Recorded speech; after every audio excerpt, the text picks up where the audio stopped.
युवासेना पार्टीची कोर कमिटीची आज बैठक झाली।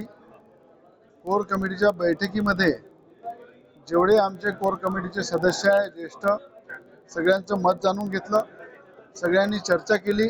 या नगरपंचायत नगर अध्यक्ष आणि नगरपालिकेच्या इलेक्शनमध्ये कशी भूमिका घेतली पाहिजे।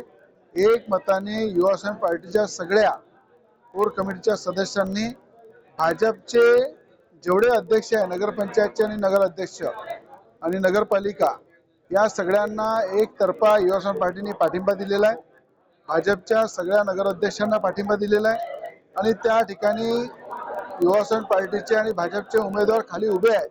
ते मैत्रीपूर्ण आम्ही लढणार आहे म्हणून या ठिकाणी भाजपच्या सगळ्या नगराध्यक्षांना एकतर्फा युवासेना पार्टीचा इथे पाठिंबा एकमताने जाहीर केला। किती नगरसेवक युवासेनेमध्ये उभे आहेत? जवळपास 35 ते 40 संपूर्ण नगरपालिका नगरपंचायतमध्ये कुठे 2 कुठे 4 5 कुठे 10 अशा प्रकारे जवळपास 40 ते 45 नगरसेवक युवासेना पार्टीचे उभे आहे।